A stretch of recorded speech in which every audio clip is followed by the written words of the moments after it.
Ready when we are, so we will get going. Okay. And hello, everyone out there on Facebook and YouTube.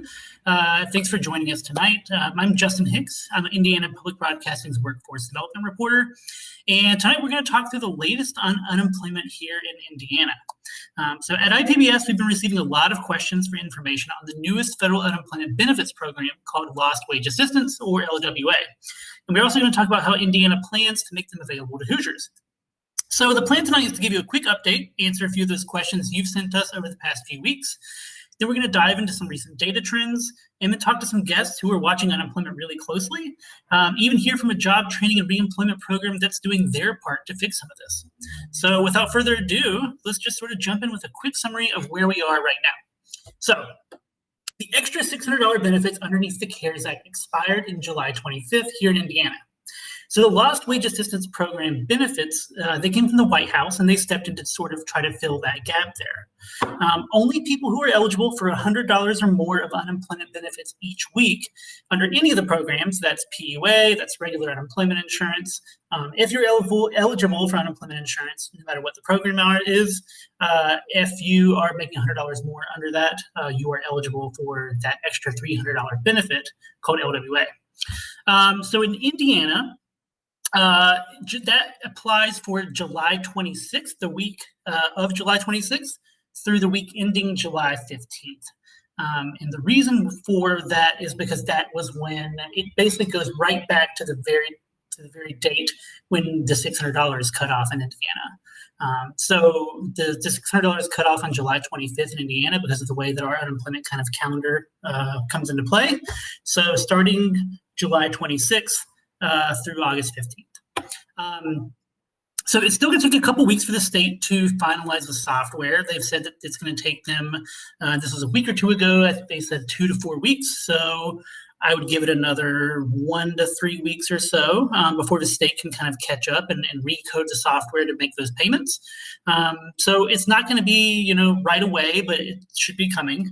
And a lot of people have asked us as well about the rationale behind having people receive at least $100 to qualify for the extra money. So, of course, you'll see lots of news articles coming up right now, including from us, about how some of the people who are the lowest income are actually not even eligible for this LWA program. So a lot of you have asked about sort of what's the rationale here. And this is really the best answer that I can give you from the research that I've done and the people that I've talked to at DWD. So the short answer to this is essentially that when the White House made this executive order, it was literally written into the executive order that you have to make at least $100 on unemployment to qualify. And there's not really any way that states have to get around that. So that's kind of written right there into federal law. Now, the longer answer to this, if you want to get to the nuts and bolts, there is an act in the federal government called the Stafford Relief Act, and that dictates how FEMA, which is where this money is coming from, the LWA money, it dictates how FEMA can actually spend that money. And across the board, when FEMA spends money, this Stafford Act says that the federal government contributes 75% of those relief funds, and the state has to contribute the other 25%. And to my understanding, that's pretty much true, whether it's, disaster relief funds for a hurricane or any type of recession. So the way that worked out was when that executive order was written, they kind of thought that it would be $400. So the federal government thought, okay, well, if we do $300, that means the state can do $100. And that's the way it was written. But a lot of states then actually went backwards and thought to themselves, well, hang on a second. We don't have an extra $100 laying around to give to people on top of that $300. So many of the states actually reinterpreted this law, and the Department of Labor kind of helped the states reinterpret this law to mean that as long as somebody was getting $100 from the state in any form of unemployment insurance, that would satisfy the requirement for the state to contribute $100, and therefore the federal government could then give the $300.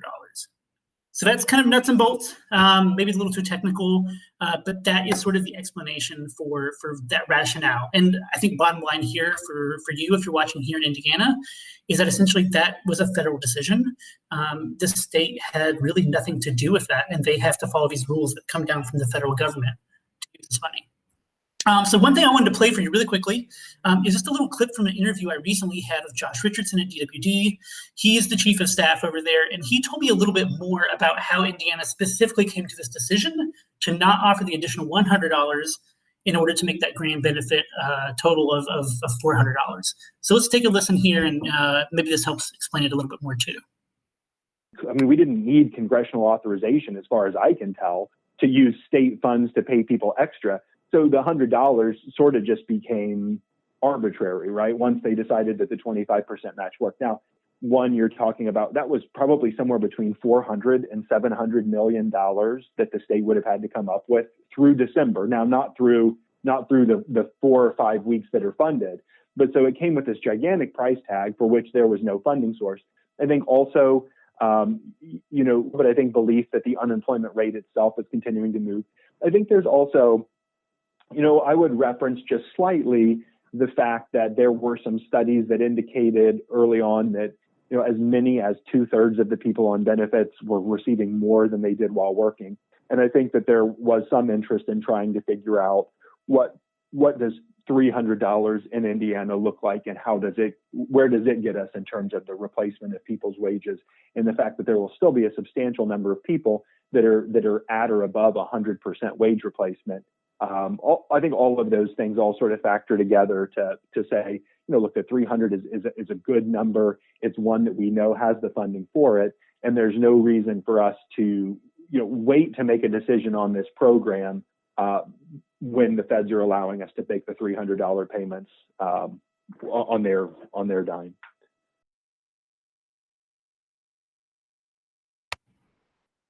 Okay, and so then just a final little update to give you as far as this goes is there's also been some talk in some media outlets, including stuff that I think Indy Star reported on this last week.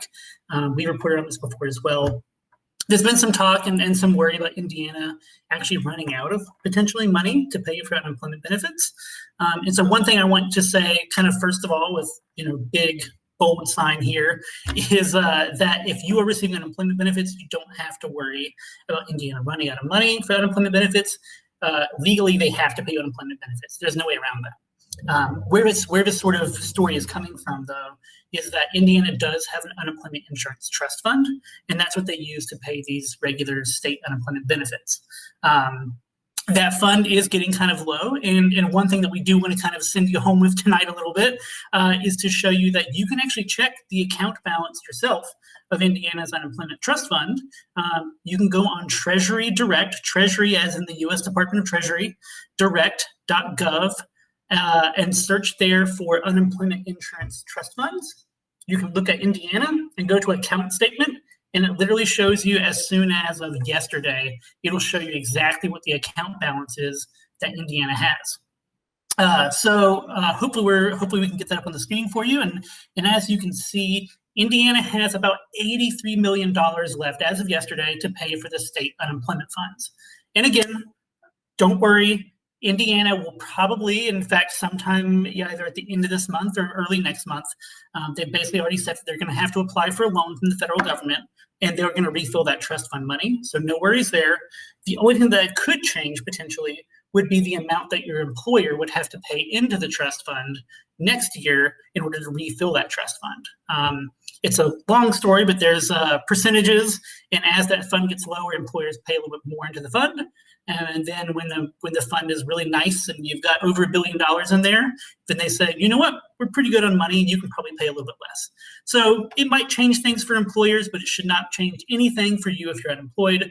So it's food for thought, but something that shouldn't worry you at all. So those are really kind of just the big updates that we have for you that's happened in the past few weeks. But I'm sure if you're out there watching, you probably have more questions. So I encourage you to leave those questions on the Facebook Live sidebar there, where you can type in a question, or if you're on YouTube, maybe type in a comment on there, and we will get to those questions and get them to our panelist here that I would love to introduce. So our three guests that we have tonight. Number one is going to be Rachel Blakeman. Rachel is with the Community Research Institute at Purdue University, Fort Wayne. So do you want to say hi real quick, Rachel?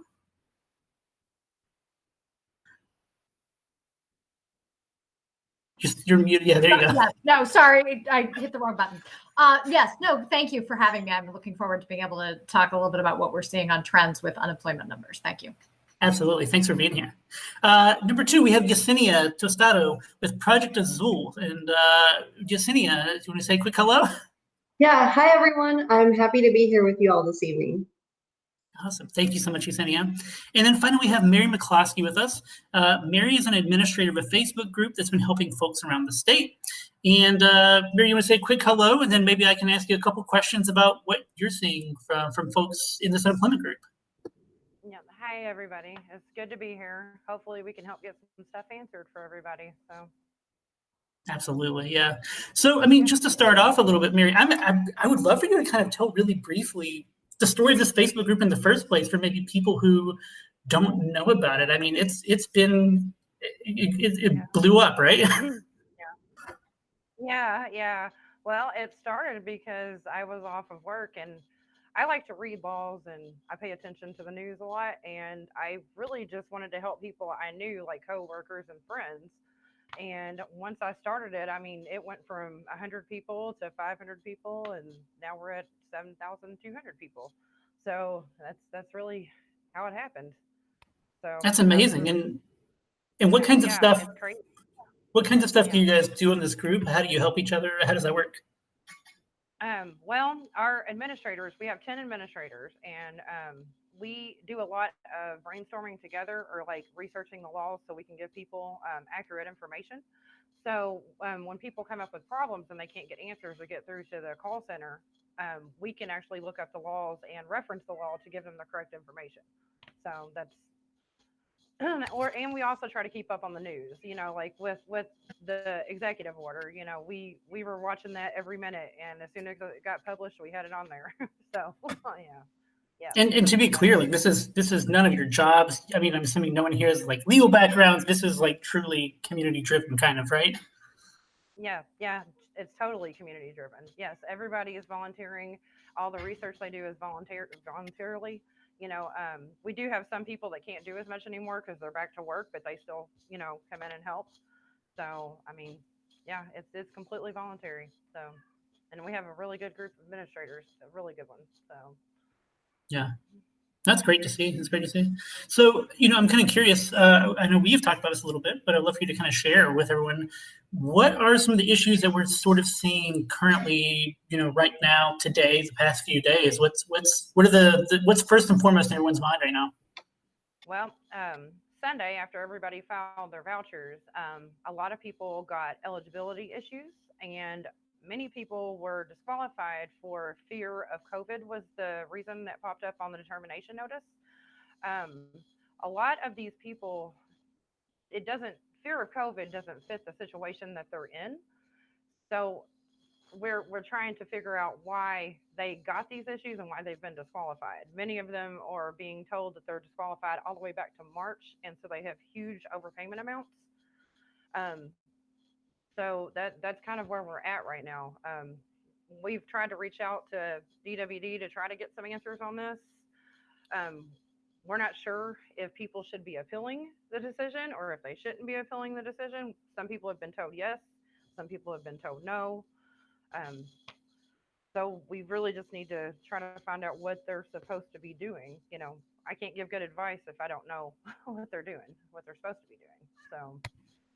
That's amazing. I mean, and to be clear about that too, I mean, so basically people are having problems where not only are they being told they're not eligible for future benefits, they're being told all the way back to March, you may have gotten $10,000 in benefits, and now the state is saying, we want that $10,000 back. Yes, that's exactly what's happening. Yes. That's and some of them terrifying. are actually, and actually some of them are back to work and they're still getting disqualified for fear of COVID. So if you went back to work, how can you be disqualified for fear of COVID? So we're trying to get a handle on that. So. And to be clear, that means back to work, but less hours than usual, right? Yes. They're filing partial unemployment. Yes. Right. So, yeah. Wow. So that's sort of that's sort of the next hurdle to get over, it seems. I'm kind of curious about this. I know DWD has told me in the past, and they've been pretty open about this. They've said that roughly 85% of people get paid within 21 days, or usually less when they apply for benefits.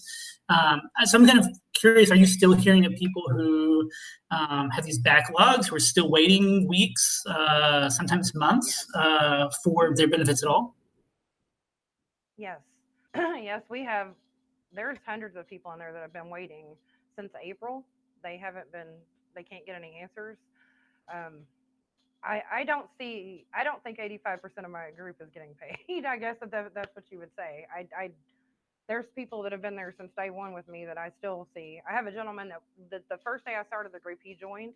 That was April 6th, and he still has not been paid. So that's yeah. That's amazing. I mean, and maybe a little bit of an obvious question here, but I mean, how are people feeling? Like, what are you seeing? Just how does this affect people? People are. I've seen a lot of depressing posts. We've had a few people threaten suicide over this, or thinking that's what their only alternative. We've seen people lose their house, their cars. They're scared because all of the eviction orders have been lifted. The utility disconnects are going to be lifted, or they've already been lifted. But a lot of the utility companies are going to start in the middle of September.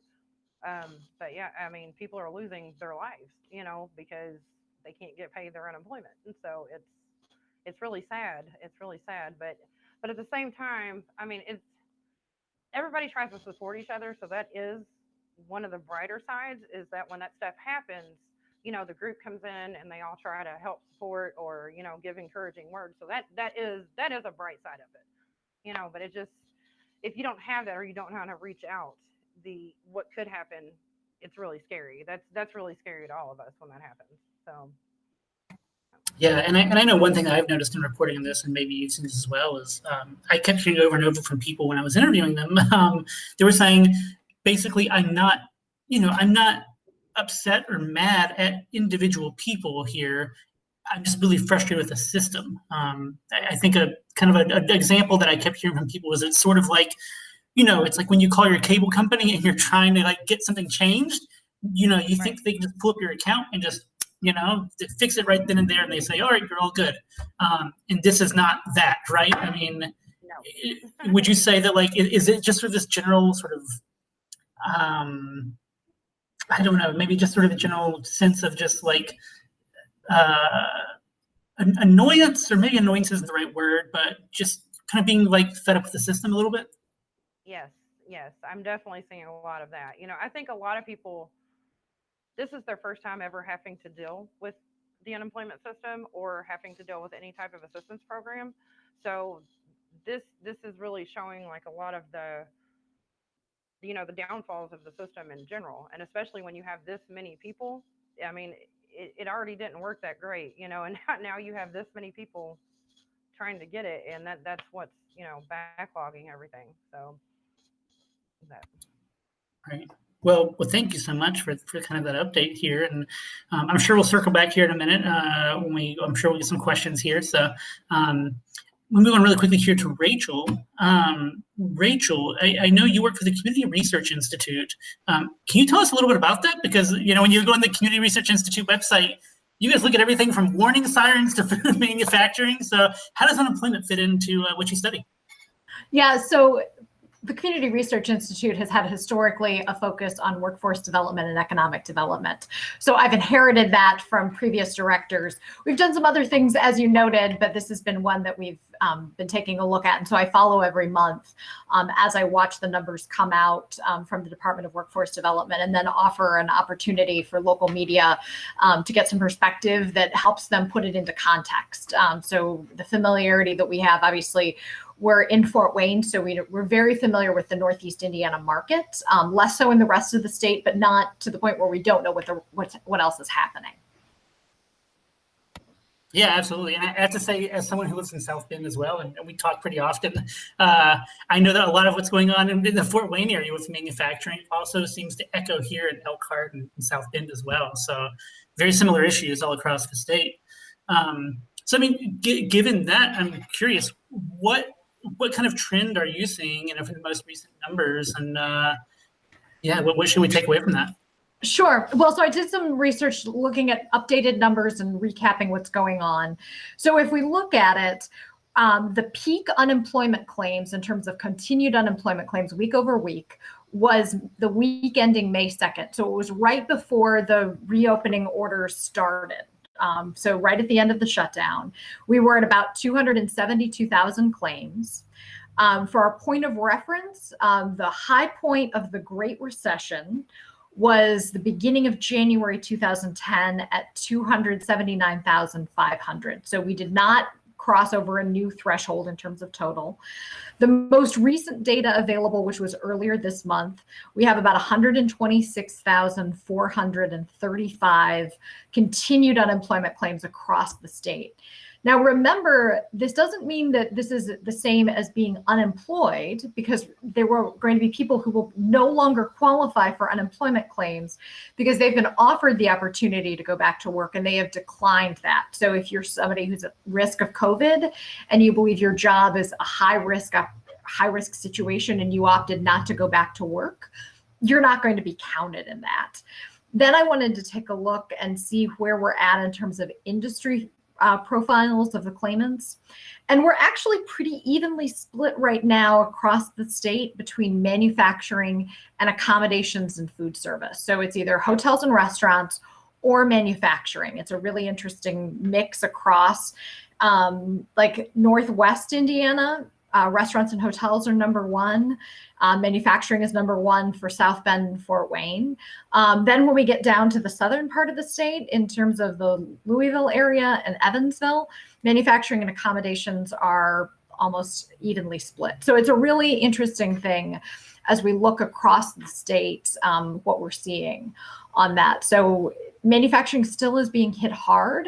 I think that was the one that, as we were following this, hit people by surprise. I mean, so we were hearing about obviously restaurants that were being, dining rooms were being closed, but also remember that manufacturing produces the goods that people buy, and suddenly people weren't buying things, either out of financial necessity or they're just not leaving their house, and so they don't need it. So we saw that across the state. Yeah, and I think too, especially as Indiana's economy is so manufacturing dependent. I mean, that is by far our largest sector of employment there. When manufacturing goes down, all of Indiana seems to hurt there. Actually, it may not be the largest at this point. It's largest in GDP. Healthcare, at least in Northeast Indiana, is larger, and I wouldn't be surprised if it's happened. But healthcare tends to be recirculation of local dollars. Manufacturing brings in new dollars. So when I think about the auto plants that we have across the state, those are building automobiles across the country, whereas your hospital is taking care of your local residents. So it's a little bit different, but it's not a huge difference. Gotcha. Okay, that's great. And the GDP measure, right? Okay, absolutely. And you talk about continued claims. I know when I've talked to DWD over the past few weeks, they've constantly told me that is really the big metric that they're looking at, is the continued claims numbers, for them to kind of get a sense of where we are with unemployment. I mean, would you agree with that? That is probably maybe one of the best metrics we have right now to look at. Well, it's one of the unique measures because you get it in almost near real-time functions. So when we think about it, we just got last week the July unemployment numbers. So there's a long lag time. This you get nearly in real time. So the DWD website has some great visualizations for people who are interested in either following the state, their particular county. They can look at regions. It's really up to them. And you can see that the trend line, obviously, it went up during the shutdown and then has been coming down, but it's kind of flatlining. And so as of the week ending August 22nd, there were more than 11,000 initial unemployment claims. So obviously some of that's going to be people who were laid off like a week or maybe a month ago, but there's still people who are being laid off. And so we don't want to forget that we're still in a recession. So there's a story going on here. Yeah, absolutely. And I know that I think, I myself, I think I heard of 800 or something employees laid off of U.S. Steel, just over there in Gary just the other day as well. I mean, it was a week or two ago, maybe. So absolutely, there's still big layoffs happening. I wonder as well, statistically, do you know much about how BLS, there's been talk about the unemployment rate, the percentage, maybe being a little bit wonky right now with the Bureau of Labor Statistics and the way that they've been reporting that data. Do you have a little bit of insight into how much we should trust that percentage? Well, so the data that we use is from the Department of Workforce Development. And so they look at it with a confluence of factors. So there's interviews that actually happen. So they pick up the phone and talk to people, but then they're also looking at those continued unemployment claims, initial unemployment claims. So it's a confluence of factors. They're making a good guess. It's not a census, so we don't know exactly. That's what's nice about these initial and continued unemployment claims, because either you got it or you didn't. The other ones, they're making some good guesses. It's the best data we have, and it's the most recent data we have. So we would want to look at that. Oh, absolutely. And then on the flip side of this as well, do we have a good way to gauge, or is unemployment maybe the best way to look at, are people returning to jobs? Like, is there a metric we should be looking at sort of for that? Well, so remember that unemployment tells us just one part of the story. So really there's multiple. So what makes up our unemployment rate is the percentage of people who are looking for work but have not found it as compared to those who are working. So I'll explain this here, that you can start with the number of people who are working, then the number of people who are actively looking for work. So that means that and actively looking means you are applying, you are interviewing. It does not mean that you went online, checked out a couple things, didn't see anything you liked, and carried on with your day. So you have that. So I think what was really interesting that I saw for the numbers for the July unemployment claims, July unemployment rates, look like you could easily tout it of, look at it's dropped. What we noticed, though, in every single county, the labor force dropped. That tells me that people are leaving work. And this is not a time where we would expect to see that from seasonal fluctuations. This is not the end of summer employment for people, for students returning to work or those who just work in the summers. So when we looked at it, I just pulled some numbers here. I was looking at it. I did some analysis. You had a 5.3% drop in the number of people in the labor force in Howard County and LaPorte County from June to July. So it's a pretty significant drop on some of these. And so that tells me that people have just left the workforce. Now, what we know from the Great Recession is that these were often lower skilled workers who may be sitting on the sidelines. There may be some other factors in this event here, thinking about people who might be deciding to retire early, who might have said, you know what, I'm 64, I'll be hitting Medicare in a few months, let me just leave the workforce. It may also be working mothers who have opted out of the workforce, recognizing that children were going to be in online school, depending on when you had that. So there's lots of things. What we'll want to see is if these people re-engage with the workforce as the economy picks up again. We don't know that because we simply don't know what the trajectory is. I mean, so everybody's thinking are we on nobody knows what the trend line is going to look like. Are we flattening out? Are we going to start going back up, or are we preparing for a double dip? No one has any idea. And anybody who claims to either has a crystal ball the rest of us would like to see, or they're just making an educated guess on that. Yeah, I know. I personally, when you say that, I think about all the news articles that I see from some other places where, they'll say, "Oh, this is what the economist says. This is what's going to happen," and it's almost never right. So it's always best to wait and see. Yeah, and The other thing is that we don't really have a good model on which to base this from. So sometimes you'll hear people say, well, this is like the 1918 flu. Well, perhaps in terms of an epidemiological standpoint, but the economy looks nothing like 1918. My grandmother lived in Whitestown, Indiana in 1918, and when she got the flu, the economy looks nothing like that. And so I think that that's why I'm always cautious of sort of saying we simply don't know what's going to happen. Oh, for sure, for sure. And I wonder too, one facet of this looking for work equation, right, is the employer side as well. You know, we can have plenty of people who are looking for work and they say, I'm ready to get out there. And, you know, and in fact, I've heard this a lot. I'm sure Mary's heard this a lot, and Yesenia as well. People who say, I don't want to be unemployed. I'm not just sitting on my couch. I want to get out there. So I guess one side of that equation too is the employer side. What do we know about employers and what they're looking for right now, and the kinds of jobs they maybe have to offer? Yeah, so first of all, there is still a job market. So employers are still looking. So this is an ongoing pattern, whether the economy up or the economy is down, is aligning workers with the jobs that are available. And so that's the challenge that we face. So I was looking recently at BLS data, looking at it in terms of education level and unemployment. So the more educated you are, the more likely you are to have survived this. The unemployment rate for those with bachelor's degrees is much lower than those with a high school diploma. So the question then becomes, have you aligned yourself with that? We do know that high-paid, low-skill workers are incredible risk during a recession. We know that manufacturing will often automate during a recession. So they will invest in machines rather than people. So then what we want to do, obviously I'm from Fort Wayne, we're a manufacturing dependent section of the state.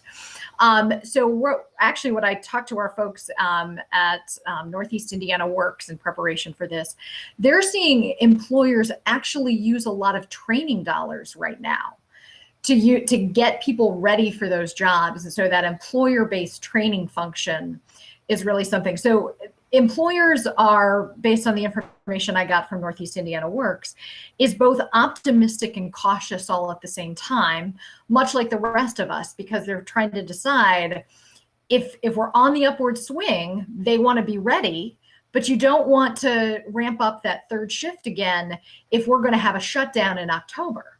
And simply nobody knows the path of this virus and what is going to happen and I recognize that Governor Holcomb does not want to shut things down. He wants us to wear masks. And so what does that look like, and how are we able to keep the virus at bay to keep our economy open? Nobody knows the answer to that right now. Oh, for sure. And actually, when you mentioned employer training dollars, I should also mention here, and this is something I think maybe this is what you're talking about, right? The state is putting more money than ever into training grants, both for employers and for employees who want to go back to school. Is that a little bit what you were talking about there for the employers? Yeah, and I'm talking the employer side of training. So that workers are able to get it, and they've opened some of that up, and I'm sure Yesenia is going to be able to tell us more about that. But on the training side for employers looking to get those dollars in, get those employees, because also they recognize there is now a new labor force at the ready. So think about it. We were in the neighborhood of well under 5% for most of our counties in Northeast Indiana, and full employment essentially across the state. That has changed substantially. So when we think about it, who has the leverage now? It's going to be employers. And so they now can make some calls that they weren't able to do before. And so it's a question then of, if you are working in a $17 an hour job, are the jobs that are available to you now $17 or $18 an hour? Or are you now looking at the $10 to $12 an hour job? That's a huge difference for you and your family and your household income. And so it's an ongoing challenge with every economic cycle that we go through. It's not new. Sometimes we learn things from it, sometimes we don't. And so but there's also, like I said, still jobs available. So for those who are interested in working, and I think most people want to work, if they're available to do so. I mean, not childcare arrangements or retirees or things like that, but so that there is opportunities for them. It's just a matter of figuring out what that was and how they can redirect their skills and their talents and their interests into whatever is available where they're currently living. Absolutely. I think it's actually a great segue there to Yesenia, actually. Yesenia, we talk about training workers and giving these workers new opportunities and maybe finding jobs they didn't have before. You work for Project Azul. Can you tell us a little bit about that? I actually don't even know a ton about Project Azul, so I would love to hear more. Yeah, so Project Azul, we're a nonprofit focused on workforce development, and we're specifically focused on identifying individuals who are unemployed or underemployed. And when I say underemployed, I mean entry-level roles, and providing them with support through coaching as well as paying for them to attend training. Specifically, we're focused on the logistics and supply chain industry, which has been impacted by COVID, but it's kind of seen a shift. So it hasn't necessarily been that some places may be cutting down, but other places are expanding tremendously because of e-commerce. And, maybe folks aren't going home or aren't going out to the stores, but they're looking for other ways to get the goods that they need for their day-to-day lives. So what we do is we support individuals through the coaching, the training, and then we partner with employer partners to place individuals into jobs that are in demand. Rachel mentioned that there has been an increase in employers seeking training for workers, and we're also seeing that. We're seeing that employers who do employ low-skilled jobs, they are looking for their workers to go through some sort of skills-based training to go into more advanced jobs. And the skills-based trainings that we offer are just short-term trainings. They're next-level jobs eligible, which is one of the governor's workforce development programs. So. Yeah, that's great, and I think that's actually so interesting as well that you guys have it sounds like you have a very specific interest in the supply chain logistics area, because I know throughout the pandemic that has been, definitely maybe in April, right? Maybe not so much anymore now, but in April we were all thinking about supply chain. We couldn't get toilet paper, so that's actually really interesting, and how supply chains have changed as well. You talk about the career coaching. Like, what does that actually look like? I mean, if I came into Project Azul, I don't even know if I could go in person necessarily right now, but how would I connect with you guys, and what could I expect to happen on day one? Yeah, so a person connects with us right now. We're doing everything virtually in terms of the intake and the coaching, but a person would connect with us. They could either call us directly, or they could email us or get on our website and fill out an interest form. But they basically would connect with us and connect with our career success coach. And she basically digs into their situation to understand where they are. One of the things about Project Azul is we meet the participants where they are. We want to make sure that we understand their housing and their childcare issues, transportation. Here in Central Indiana, we're located in Indianapolis and serve the Central Indiana area. We know that transportation is a big barrier. We know that public transportation in Marion County, which is the county that Indianapolis is in, is okay, okay depending on where you need to go. But once you get into those donut counties, and the donut counties are the counties that touch Marion County, which is where a lot of the logistics and warehouses are, and where a lot of the jobs are, getting out there through public transportation is a lot more difficulty. So getting the people to the jobs is somewhat of a puzzle. So she really understands, gets to know them and understand their situation and understand, their transportation needs, their childcare needs, which, as Rachel mentioned, a lot of folks who have childcare needs, they actually haven't been coming to us because their children are at home e-learning. And if their children are at home e-learning, that means that they really can't get away during the day for a job. So while pre-pandemic, that was one of the things that we had to accommodate the most, was understanding, if a person was only available for a shift because that's when their child was at school. Post-pandemic, or we're not post-pandemic, but during this pandemic, we're not seeing a lot of folks come to us who have, limited availability with childcare, because they are not available because they have childcare needs throughout the entire day. So once she fully understands the situation and the needs of the client that comes to us, We then enroll them in a training program. All of our training programs are in partnership with Vincennes University, their logistics training and education center. They're wonderful partners. They focus on both hands-on and classroom education. So the classes are very interactive and engaging, and really don't feel like a training program because you're just actively engaged in all sorts of activities throughout the day. And then once they complete the training, we work with them to place them at one of our employer partners. Got it. That's great. And how long do these Vincennes training programs usually? I mean, I know you said they're short term, 6 weeks or so, 6 to 18 weeks, something like that, or shorter? So much shorter. So our trainings were designed for basically working families. So they were designed for individuals who have a lot of obstacles. And so we identified trainings that are only 2 days in length or 5 days in length that meet in-demand needs of employers. So they are skills-based training. They are zero credit bearing, so they don't stack into a credential or an associate's degree. They are just skills-based trainings. But these trainings were identified after continued conversations with partners here in the logistics industry who were saying, you know, these are the things that employees need in order to get beyond those entry-level jobs.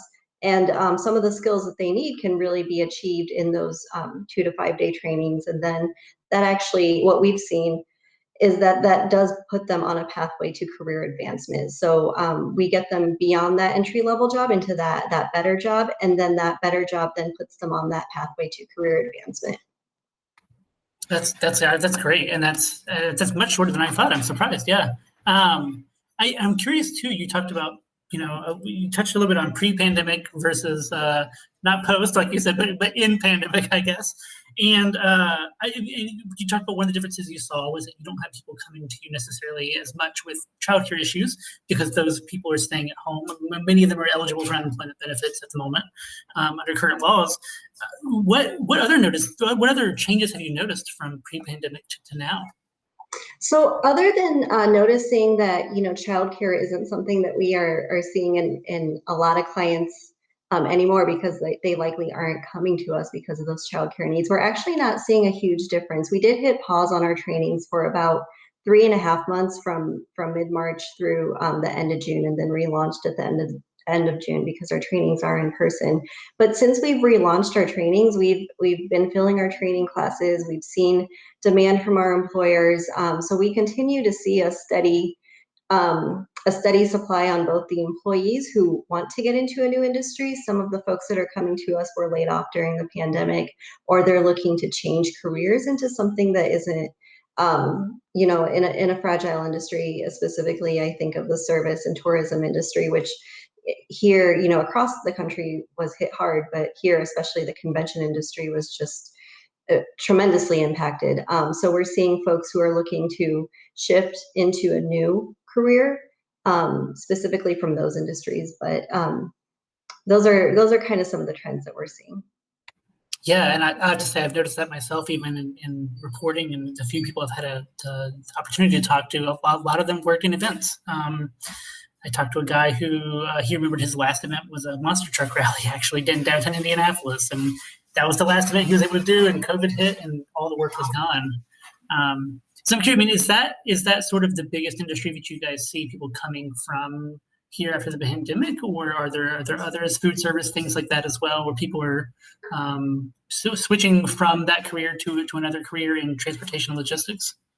So food service is one that we've also seen, but mainly it's folks that were unemployed or laid off during the pandemic coming from some sort of industry, or a lot of the folks that that come to us are also those entry-level warehouse workers that want to advance in their career. Gotcha. That's great. And some of these employers that you partner with, again, going back to that employer side of the equation, what are the employers looking for right now? Are they looking for, obviously they're willing to train and they're willing to kind of take on new employees. Kind of what specifically are they looking for? So one of the trainings that's most in demand from our employers is forklift operators. So folks that have that operator's license. Again, that is a skilled trade. So that's something that we're able to, provide that short-term training to support in that. CDL driving, it's not something that we support, but it's also something that we're seeing as high demand as goods need to move from place to place. Machine operators are always a steady demand, although again, it shifts from company to company in terms of the types of machines. We are seeing, some trainings in automation technology. That's something that we are not yet in again, but that's something that Vincennes offers, and they have, just full classes for that automation technology as well. Sure. Yeah. And I know I feel like I saw a report recently as well talking about that automation and how more factories are using Internet of Things to help with their logistics, right? They want to be able to have a machine that can say, oh, yeah, we need 10 more, steel beams or whatever, and the machine can recognize that and order it. And then the employees don't have to do that. So that's great. So I'm just also curious, I mean, how long has Project Azul been around? I'm kind of curious, how long you guys been around and what your plans for the future are here as things change. As Rachel said, we don't know how they're going to change necessarily, but what are the big plans for the future? So we are a very young nonprofit. We actually formed as a 501c3 in November of 2019, but really took off in January of 2020, so right before the pandemic. The program model, though, was piloted in 2019 out of the Morales Group as a tool to help improve the skills of their workforce to get them into better jobs. So they saw early success where they saw individuals who were trained. They were placing individuals at about a 67% placement rate, which for a workforce development program is very high. Individuals were getting almost a 30% increase in their wages, so they were seeing about a $4 per hour increase in wages. So they just saw great success in that 2019 pilot, and then started the process to make it an official 501c3 nonprofit organization. And I joined the team in January, and we really took off running pre-pandemic, and then adjusted, of course, and had to be agile and flexible when the pandemic hit. But we were able to do some direct service for some basic needs during that time. We were able to provide some informational sessions during that time, and we were really able to dig in with community partners and employer partners to understand, where are the populations that need training and what are the unique needs of employers during this time, and how can we continue to shift our training so that we're meeting both of those needs. Yeah, absolutely. And you talk about where do you find these people who need training? I mean, I'm not that it's necessarily hard to find, perhaps, but where do you go looking for? Like, where are some, if you were a coal miner, what would you say, a seam, right? A seam of coal there? Where are these places? So we have three main sources of referrals from where individuals connect with us. One is individuals who previously went through one of our trainings refer a lot of friends and colleagues. That's a great source of referrals for us. We get a lot of individuals through just former participants of the program because they've seen that increase in their quality of life and in their professional opportunities.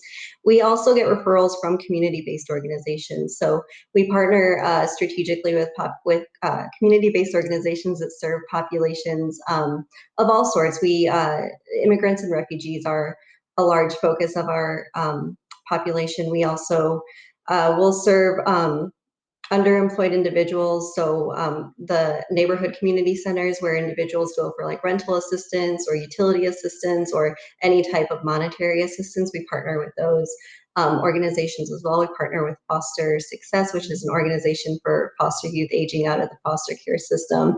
Opportunity Youth, which is the term used for individuals who are between the ages of 18 and 24 and are unengaged in the workforce or in school.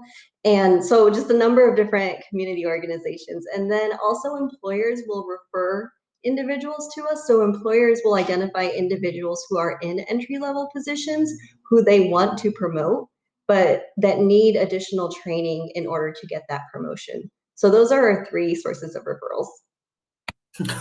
That's a lot. I mean, you guys have your hands full, it sounds like. And again, I mean, what a heck of a time to kind of come of age, right? As a employment nonprofit here, a skills training nonprofit. It's a great time, I guess, but at the same time, a crazy time for that kind of stuff.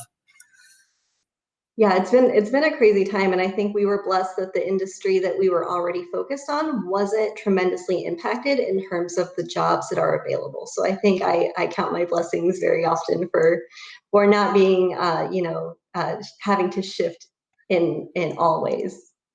Absolutely, absolutely. Well, thank you so much, everyone. We have a couple audience questions that I've been kind of getting here on the background, and I figured maybe we could try to tackle some of these.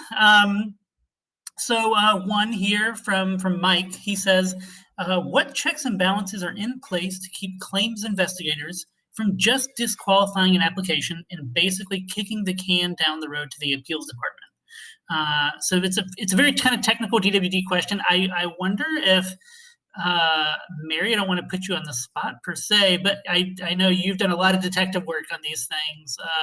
Any thoughts here? The only system that I know that they have in place is the appeals, where you can appeal if you have been disqualified.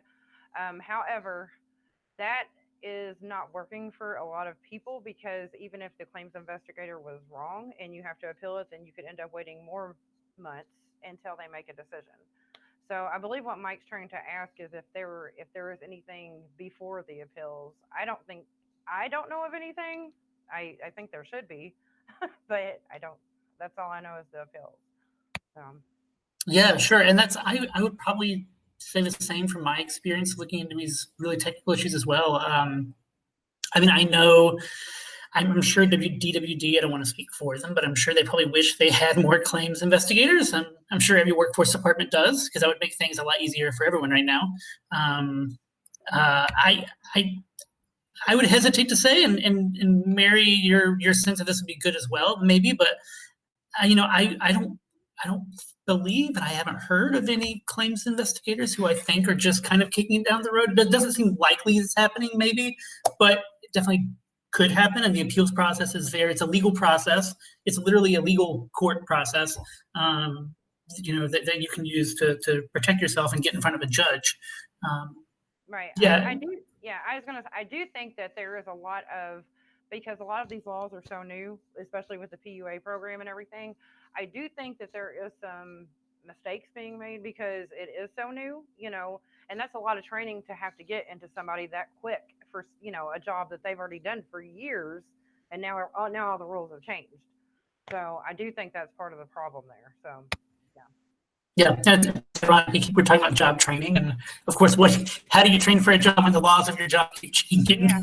So, yes. Yeah. Another one actually from Mike here as well. Once an application has been disqualified, is the only person who can overturn the ruling the appeals judge, or can a claims investigator or supervisor do that? Another good question I'm not entirely sure the answer of. I'm not entirely sure of the answer to that either. I have seen a few people that said they could get a hold of a supervisor and they were able to get it fixed. But I think when it's been completely disqualified on grounds of documentation or things like that, it has to go through the appeals. So, but once again, I'm not completely sure. Sure, yeah, and I wonder off the top of my head as well. I wonder, because the appeals process is a legal proceeding, I would think too that somebody outside of the legal sort of chain of command, I would think it'd be hard for someone maybe to step in and do that. So it may take, either a judge or some sort of lawyer from the state, someone with legal authority to do that. Yeah, that's what I think. Yeah. Okay. Great. All right, those are the two audience questions that I think we have. So, I mean, I know we're kind of wrapping up on time here, and I kind of wonder if I can just maybe give each of you sort of a chance to talk about, I try not to get into the crystal ball territory too much, as Rachel and I talked about, but just kind of give you guys each a chance to sort of talk about what you're looking for in the future. And not necessarily what you predict will happen in the future, but what we should be watching maybe, and what we should be anticipating. Rachel, maybe we can start with you. Sure. I think what we're going to be watching is to see the path that the virus takes, because that's been dictating the economic conditions. So if the virus abates, and not just in Indiana, but across the country, then we can continue to see the economy recover. If we have a resurgence, not just in the state of Indiana, but across the country and frankly, the world, then we can find ourselves back in where we were at in, say, April and May. And we simply don't know what's going to happen. We don't understand this virus enough to fully recognize that. I remember when I came home, I'm sitting here in my dining room, my now new home office, and we were sent home for 2 weeks. And I thought I'll be home for a month. I'm coming up on close to 5 months here, or 6 months. And so I think so many of us thought that this was going to resolve come May. I mean, when we saw what the governor had said with our shutdown order, he's like, and July 4th, we'll all get back together and we're still on 4.5 when maybe we should really be on like maybe a 3, but that's another conversation. But we have not fully reopened the economy. So if you think about it of sort of like the accelerator pedal, we've got a governor behind us. Not the governor Holcomb, but the governor on an accelerator pedal that's holding us back out of necessity for public health. So we have tandem challenges. We've got a public health crisis and we've got an economic challenge, and the two keep intersecting. And depending on which team you're on, if you're on team public health, you look at it very differently than team economics. But you can't remove one from the other, because the moment you do that, the other one collapses and then they both fall apart. I mean, so I just think about it for when we were sitting there back, I mean, it's like, again, I'm sitting in my dining room in April, sort of thinking, what is happening? I mean, you just sort of felt the economy falling out from underneath us. Pleasantly, things have picked up so that but we don't know what's going to happen when the weather turns, because I mean, I know that I've been able to go out to eat in a way for outside that I'm not going to do when the weather turns. I'm not eating inside a restaurant for the foreseeable future. I'm sure others have different opinions and they're welcome to do that. So we don't know if October, November will start to look more like March and April by consumer patterns on that. Sure. And I have to ask too, as well, as a researcher, you get to sort of, in some ways have a bird's eye view in some ways, right, of what's going on. I mean, historically, like, what does this mean for you as a researcher to think, like, what an interesting time in history, right, that you get to watch this unfold? Right. And there's, in many ways, we're not going to be able to see any of the long-term, or not even the long-term, but the effects of this for another year plus. Because the data for 2020 won't come out until May, June, or even into November 2021. So in terms of like per capita personal income, we won't know the effects of this, of how this has affected people's paychecks for another year plus. So we're just kind of hanging out waiting. Well, I think waiting is definitely the key word there. I love it. Yesenia, how about you? I mean, looking towards the future here, what are you anticipating and hoping for or watching? Yeah, I think Rachel really hit on a lot of things that are kind of in my head. I'm cautiously optimistic. I think, this is definitely a new time, uncharted time for everyone in terms of trying to figure out what's next. I don't know that anybody is doing any long-term planning, at least right now, because we really don't know what's going to happen even tomorrow with the pandemic and with the public health crisis that we're in. But I am cautiously optimistic. We are seeing with our employer partners that they are ramping up. They're ramping up for fourth quarter. They're still ramping up for fourth quarter despite the public health crisis. So that's promising. However, we'll have to continue to be cautious, and we'll have to continue to practice these public health safety practices that we've implemented and make sure that we're all doing our part to stop the spread. Absolutely. Thank you so much. And Mary, last but not least, I know you're probably in a slightly different role. You're sort of like a volunteer firefighter here, putting out daily fires. But what are you watching and what are you waiting for? What am I waiting for?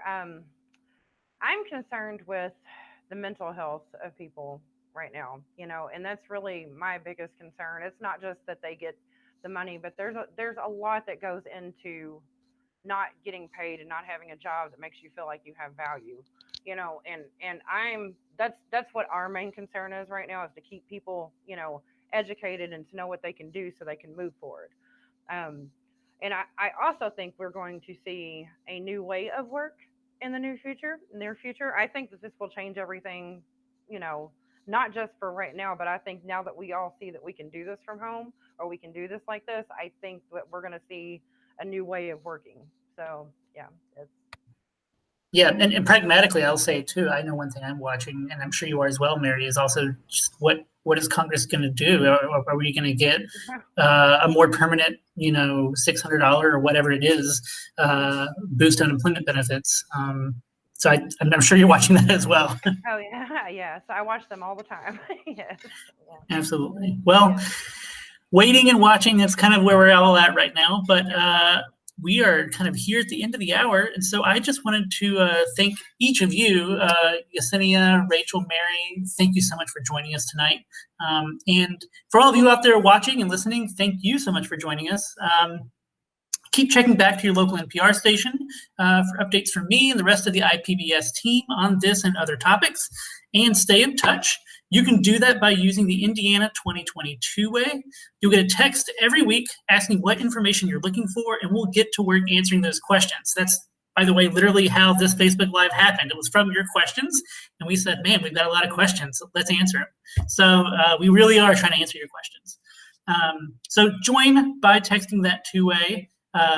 You text the word elections, ELECTIONS, to 73224. So again, just text 73224. And once again, thank you so much to our guests, and have a great evening, everybody.